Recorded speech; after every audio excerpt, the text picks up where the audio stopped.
Reka mbasuhuze mwese inshuti z'Imana aho muri. Kuri no audio y'uno munsi wa none ngiye kwibanda cyane ku bibazo byabajijwe. Abantu bakomeje kunyandikira inbox bambaza ibibazo bafite mu mitima yabo cyangwa se mu byiyumviro no mu bitekerezo byabo. Ariko ikibazo abantu benshi bahurijeho nyuma yo kumva audio ijyananye n'iby'icumi n'amaturo n'iby'imihigo, abantu bambajije bati ese none ga pastor tukubaze umurimo w'Imana wakorwa gute abantu badatanze ibya 10, badatanze amaturo, badatanze n'iyo mihigo? Ndetse benshi bakaba baranambwiye yuko hari ibintu byinshi ngo Imana yagiye bakorera kuko bahize imihigo. Ikibazo abantu bafite ni ikibazo cy'uko abantu batarasobanukirwa cyangwa se bataramenya ubuntu bw'Imana icyo ari cyo. Bakumva yuko ibyo ibikorwa byose iyo bari mu buzima bwiza, ibintu bigenda neza, hari uruhare babifitemo kugira ngo bigende neza kuko nabo hari icyo bakoze. Bigaragara ngo abantu ubuntu buracyabihishe cyane, ntibabusobanukirwa. Ngiye kugusaba ngo usubize amaso yawe inyuma, urebe past yawe, nanjye ngiye kukubaza ibibazo, hanyuma ubyisubize wewe wenyine, wisubize ibyo bibazo ngiye kukubaza. Kuva nyoko agutwite inda yawe, nanjye nkubaze, niki wakoze kugira ngo inda ya mama wawe itavamo? Mu gihe hari izindi nda zari zitwiswe na ba mama wazo ariko zikavamo, iyawe ntivemo, watanze iki? Ni icya 10 n'amaturo n'umuhigo wahize ngo inda ya nyoko ntivemo? Icyo tukireke. Uravuka mu mezi 2, 3, 4, 5, 6, 7, 8, 9, 10 hari impinja zahise zipfa, wowe ntiwapfa. None ni icya 10 n'amaturo n'imihigo wahize kugira ngo ubeho. Urakura kugeza uno munsi, imyaka ufise, abo mwakuranye n'abandi bari ku isi, hari abapfuye, hari abavutse ari bimuga, impumyi, ibiragi, ibipfamatwi, ibidebire, abasazi. None wowe kuri muzima wakoze iki? Ni icya 10 n'amaturo n'imihigo wahize kugira ngo uri muzima kubarusha. Donc wowe hari icyo wakoze kugira ngo uri muzima, barya atari bazima kuko ntacyo bakoze, we waragikoze, none wowe uri muzima. Aho ni ugomba kumenya kwanza ikintu bita ubuntu bw'Imana niki. Kuba uri muzima abandi hari abafise ibyago n'amakuba. Uno munsi urarya uranywa, ukabona ibyo kurya n'ibyo kunywa, uriyibagiza ko hari ababurara bakabwirirwa. Donc nibo bafise ibyaha, wowe uri muzima, uri umugororotsi, uri umukiranutsi imbere y'Imana, uri mwiza, hari icyo wakoze kugira ngo wowe uronke ibyo kurya n'ibyo kunywa. Icyo tukihorere. Kuba ugendagenda ugataha mu rugo rwawe, uririgwa iyo ngiyo mu gahinga ujya gushakisha ubuzima, ugataha iwawe uri muzima. Hari abazinduka mu gitondo bakagaruka ari mirambo bapfuye, hari abagenda ari bazima bakagaruka ari bimuga, hari abagenda ari bazima bagahita bataha mu nzu zitwa ibitaro.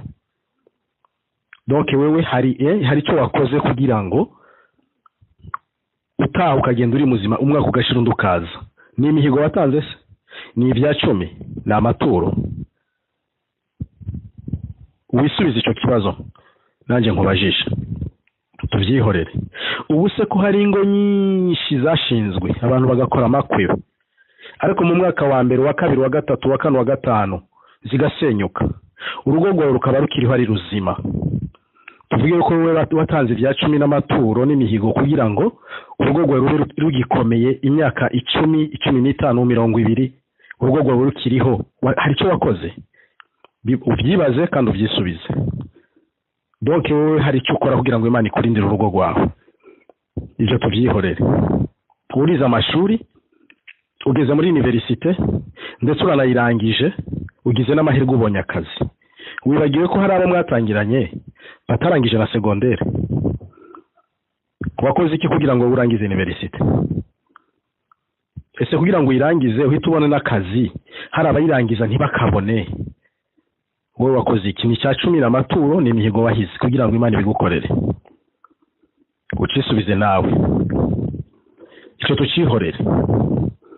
None kuba wowe urongoye umugore mukabana neza, akakubaha, ntagusuzugure, ntaguca inyuma, ntagushakiraho abandi bagabo cyangwa se ntagushakiraho abandi bagore,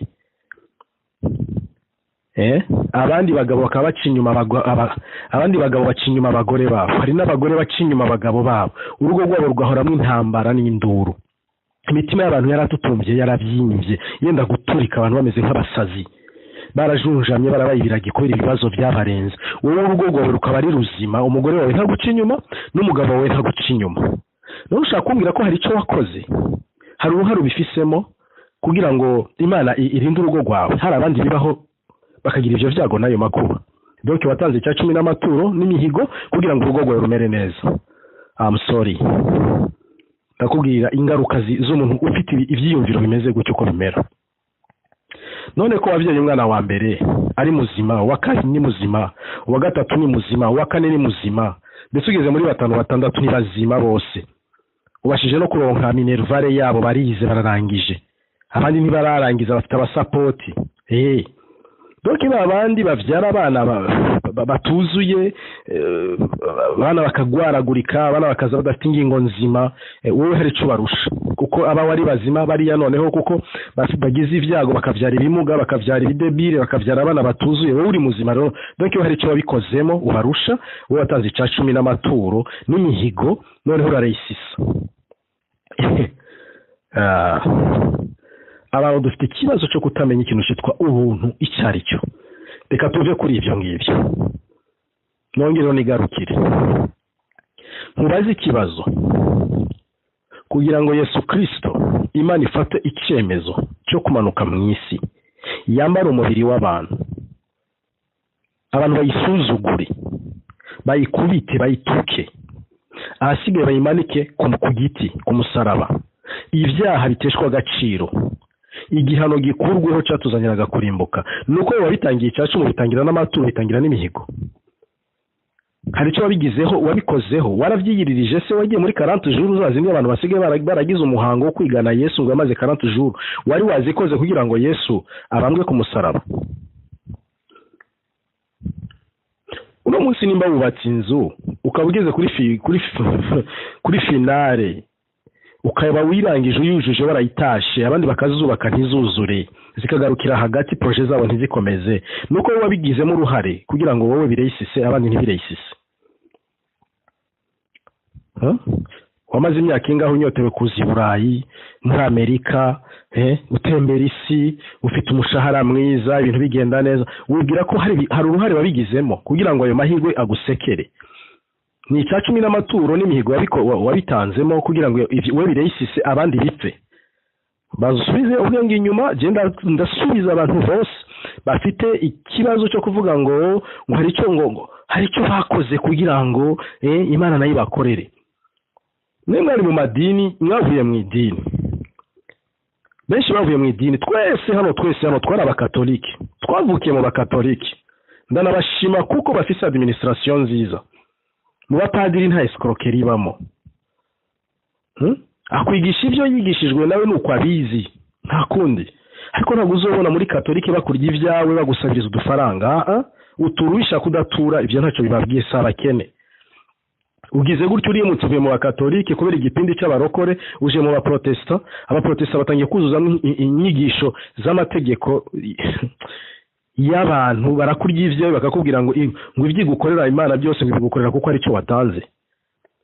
None utaraje Imana ntiyabigukora, utarahindura idini ngo uve muri katolike uje mu protestant, ko Imana yakurindiye aho ngaho muri katolike nta cya 10 watangaga, nta maturo, ntaki. Ubu ngubu rero ugiye muri protestant nibwo Imana itangiye gukora neza, noneho nawe ubigizemo uruhare kugira ngo iprovoke mu twa 10 twawe n'amaturo yawe n'uduhigo twawe kugira ngo Imana none igukorere. ibyo ngibyo mwibwira ko ari Imana ibibakorera kuko hari icyo mwatanze, kuko mwahize imihigo, kuko mwatanze amaturo yanyu n'ibya 10. Shaka kubabwira yuko abadatanga ibya 10 n'amaturo batahiga n'imihigo, Imana irabibakorera buri munsi. Nibo bafise indege, nibo bafise amagorofa, nibo bafite amaduka manini, nibo bafite ubucuruzi bukomeye ku isi. Ijambo ry'Imana ravuga ngo Imana ivubira imvura ababi n'abeza, ikamurikishiriza ababi n'abeza izuba. Kubifatika bose abantu baravyemerewe, kandi buri muntu wese agira igihe ciwe cyo gusogongera kubifatika ku bintu. Ivyanditswe biravuga ko iyo ukoranye umwete wunguka, ariko umunebwe apfana ubunebwe bwiwe. Yesu yarabivuze ngo abana b'umwijima b'umwiza ngo bafite ubwenge kuruta abana b'umuco ku by'ubu bugingo, kuko bazi kubishakana umwete mu nzira zose zishoboka akabigeraho. Umuntu aheshwa ibifatika n'umuhate n'umwete we yakoranye, Imana ikabimuha kuko yateye intambwe yo kubishakana umwete.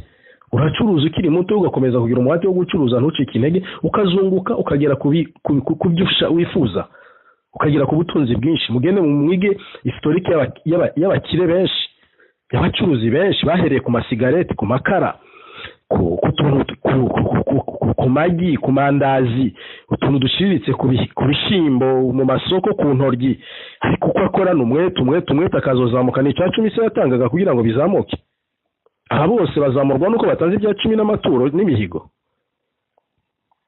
Reka rero ngaruke gatoya, mubanze musobanukirwe ubu nticyari cyo.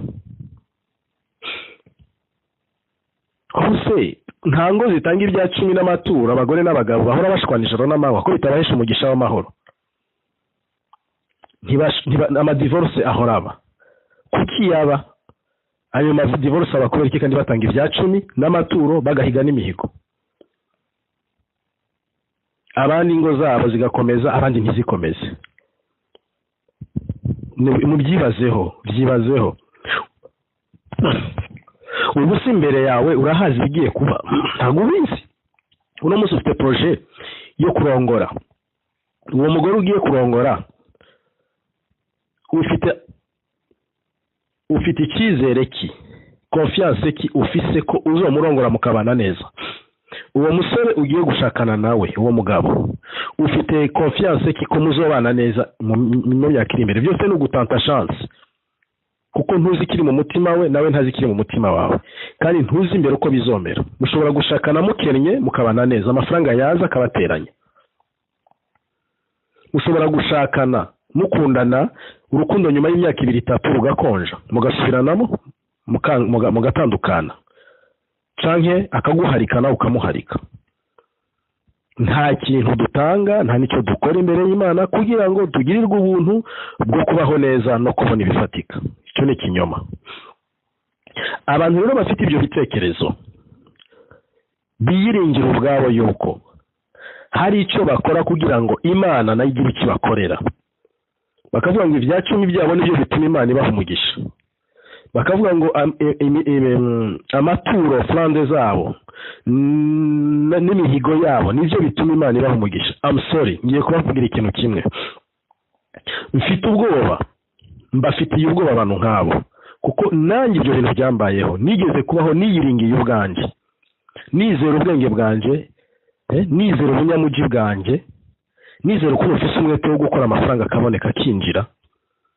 Nkibwira yuko ari uruhare rwanje jewe ahantu hose no haba nakwibeshaho.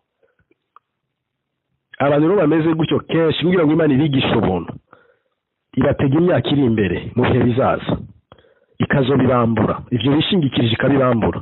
Baratangaga ibya 10, barahize imihigo, batangaga amaturo ikabibambura. Nusha kugira amazi 1000 izo yakwambura, azogushiraho.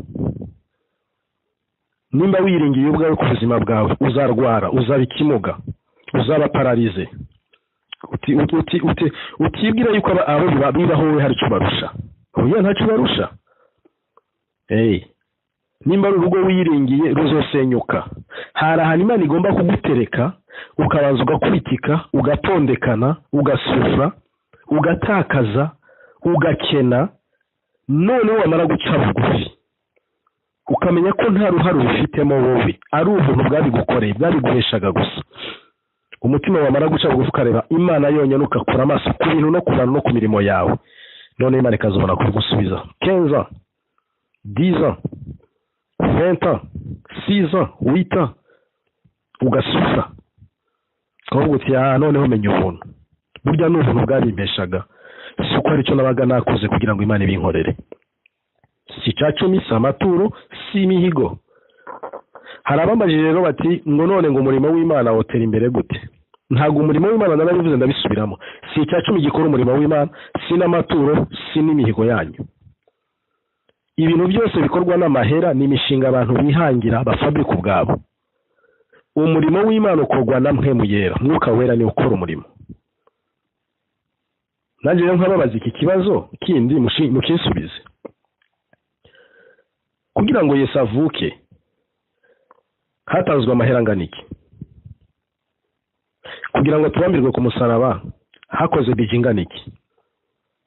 Kugira ngo ibyaha tubibabarirwe twatanze amahera angana iki? Kugira ngo Yohana umubatiza abwirize ku nkombe za Yorodani, abantu bave mu mihingo yose y'imidugudu yose bamusange kuri Yorodani bihane batura ibyaha byabo, Yohana yari yashoye amafaranga angana iki? Intumwa zibwiriza ubutumwa bwiza, abantu bagakizwa, ibitangaza bigakoreka, ni mu bije y'amafaranga bashoye nayahe? Umva, Yohana na Petero bahagurutse ikimuga, cyabasabye iki? Si amafaranga cyabasabye. Bagisubije gute? Nta feza na zahabu dufite, nta bifatika dufite, tugiye kugura icyo dufite. Mu izina rya Yesu Kristo haguruka ube muzima. Kirahaguruka kiba n'amafaranga agiye agurukije. Ibyo narabivuze mu audio kenshi. Ariko sinzi impamvu abantu bakomeza kongera kugarura ibibazo bimeze gutyo kandi audio zibisubiza neza. Amafaranga aza nyuma ya mpwemu yera. Mpwemu yera niwe ubanza kuza agategura imitima y'abantu, akabatunganya, akabeza, akabaha urufatiro rwa Kristo, akabagura mu kwizera, akabahishurira ubuntu icari cyo. Imitima bamara kwerekeza ku Mana bamaze kwiyakira ko nta ruhare babifitemo, ari ubuntu gusa bubibakorera. Nibwo mpwemu yera cyangwa Mwuka wera ategeka imitima y'abantu bakazana ku byo bafite. Iyo bije nabyo ntago bijya kubaka amazu yubatswe n'amaboko y'abantu ngo nizo sengo niwo murimo w'Imana ngo isengero z'Imana. Oya, amafaranga aza mu itorero ry'abantu mu ba Kristo kugira ngo ayo mafaranga afashe bene data bakennye barimo. Nimusome mu gitabo cy'ibyakozwe n'intumwa umuhere ku gice cya 2 n'igice cya 4. Mwuka wera amanuka hagati muri bo, imitungo yabo barayizana. Bayizanaga gukora iki? Kubaka amazu se? Bubatse insengero? Mwanyereka bagiye kugura ibyuma byo gucuranga? Toya, amafaranga bayakotizaga kugira ngo bafashe bene data babarimo bakennye bashonje. Ntabwo ushobora kujya kugura ikintu cya relax cya Delix mu gihe petit frere bawe n'abakuze bawe na nyoko naso bavugara. Bishoboka gute wajya kugura imodoka so na nyoko n'abari umuntu bawe bavuraye? Gute wajya kugura wajya kugura impuzu, imyenda izimbye ihenze, uzi ko mu rugo ufite petit frere wawe yavuze minervare yo kujya ku ishuri? Icyo wakora cya mbere ni iki? Ufitiye fardo mu petit frere, hako najya kugura uno mwenda cyangwa urukweto reka mbanze mwishyurire minervare ishuri abone uko yiga. Hari kiri ngombwa mugomba kureba biri necessaire, biri ari byo biri byibanze, akaba byo mubanza gukora. Niko n'itorero rya mbere ry'abizera ryabanje kumera, barebye ibyibanze ibiri important, bari byo babanza gukora, gukenura bene data bari barimo bakennye. Ariko igihe rero siko bimeze. Mushaka mwemere ko systeme turimo ni systeme y'abapagani, ni systeme y'abisi. Muyita ikora systeme y'Imana atari systeme y'Imana. Ntabwo mwajya kubaka urusengero rwa miliyari 1 miliyari 2, muzi ko hari abafere ya Kristo babarimo, mumaranye imyaka abadiyakoni, mu baririmbyi, mu banyamasengesho, muri bene so barara muri eglise baburara bakabwirirwa ngo mugiye kubaka ngo urusengero rw'Imana. Hari byo mwita umurimo w'Imana atari umurimo w'Imana, na imishinga abantu bihangiye. kuko rero abantu barebera ko umurimo w'Imana ari inzu, urusengero, ari ibyuma, ari amakaro, ari amadekorasiyo ahanitse, ibifatika, amasikirini furati ateye ubwoba, nibyo bareba ko ari byo murimo w'Imana. Ibyo nibabikore, ntababujije kubikora, mubikore pe ko mubyumva, ariko si ibya Kristo, ni ibyanyu ku giti cyanyu. Ntabwo ari ibya Kristo ibyo ngibyo. Ibya Kristo ni ukureba bene data babarimo bakennye bababaye, mukareba n'abavandimwe banyu, mukareba n'imiryango yanyu, mukabafasha. Rero amafaranga aza nyuma ya Mwuka Wera, ntabwo Umwuka Wera amafaranga ari yamubanziriza. Ibi byose muri kubona bimeze gutyo mu kajagari nuko bitarimo Umwuka w'Imana, birimo ubwenge bw'abantu n'inyigisho z'abantu n'amategeko y'abantu. Ndarangiriza ku kibazo cy'abantu babajije ngo ubuntu, ngo none se ngo dukore ibyaha kugira ngo ubuntu bugwire. Hari abapasiteri n'abavugabutumwa kubera ko babona yuko reveni zabo zigiye kugabanuka mu nsengero, abantu batakitanga nk'uko bitangaga kubera ko babahataga amategeko n'iterabwoba, ngo hari inyigisho z'ubuntu ngo zatangiye kuza ngo bazirinde. Bazirinda kubera iki? Ntabwo bazirinda, ba nyirazo bagomba kuzihabwa bakazifata, bakazizera, bakazibamo, kuko ubuntu nibwo butanga ubugingo. Amategeko ntabwo atanga ubugingo. Ubuntu ni iki? Paul yandikira Abefeso arababwira ngo mwakijijwe kubw'ubuntu, ni impano y'Imana. Twari turiho tudafite Imana, tutazi Imana. Twakijijwe kubw'ubuntu, duhabwa gukiranuka kuvuye mu ijuru, tutaguheshejwe n'imirimo itegetswe n'amategeko, twabiheshejwe no kwizera. Ubu buntu budushoboza gukora iby'Imana ishaka, nicyo ubuntu bubereyeho. Ntabwo ubuntu butubwira ngo tujye gukora ibyaha, ahubwo ubuntu buraza bukica kamere y'icyaha itubamo. Umuntu witwa kamere akagenda aranduka muri twe, tukuzura urukundo rwa Kristo no gukiranuka kwa Kristo bikatwuzuramo. Nta muntu uri mu buntu ukora icyaha, kuko ubuntu nibwo bumurinda gukora icyaha. Ubuntu bumurinda kugira ingeso mbi, ubuntu bumurinda kurarikira isi n'ibiri mu isi.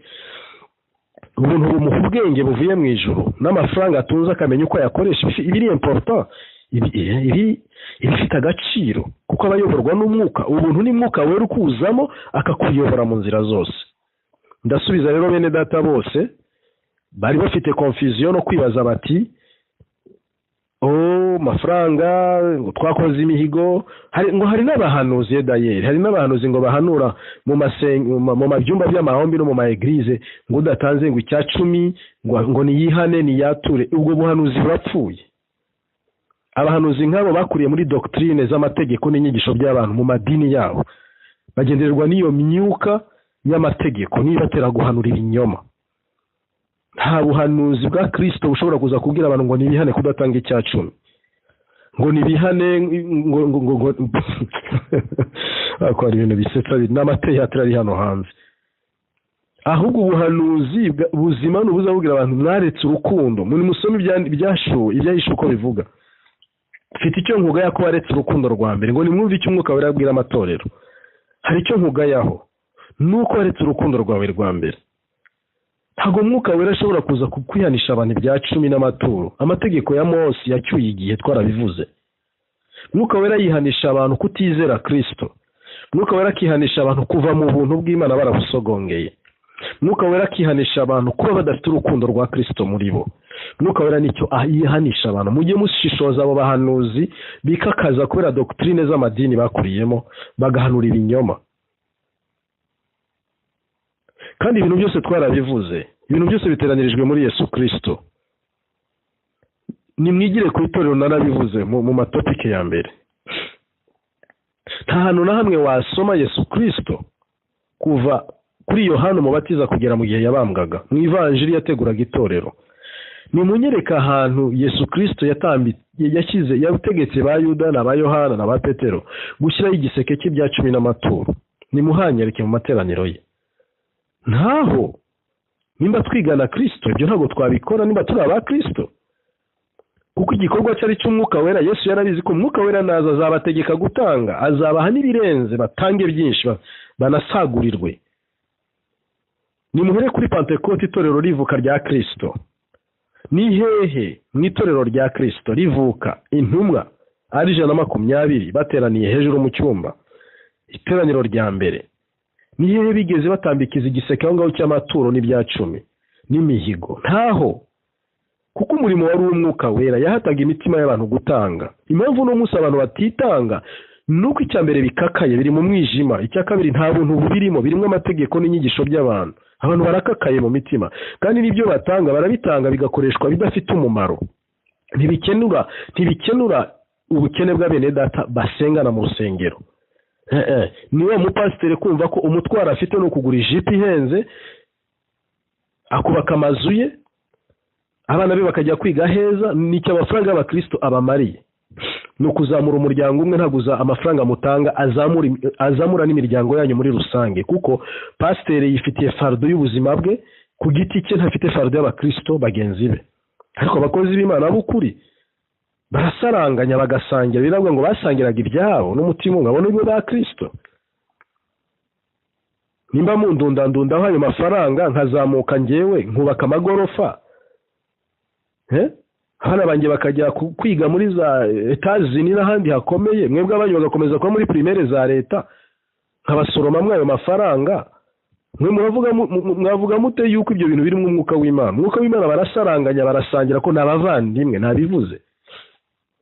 Umushumba mwiza nusaranganya akamenya intama uko zaraye nuko zaramutse, akamenya abashonje, akamenya n'abariye, akamenya ibibazo byabo bafite, akabafasha, akabakorera fundraising, akigisha abakristo gukundana no gutabarana. Ariko ko turi mu minsi ya nyuma y'abigisha b'ibinyoma, abashumba bo mu minsi y'imperuka bamwe na bamwe barikururiraho bakirundanyirizaho ubutunzi buvuye mu maboko y'abakristo.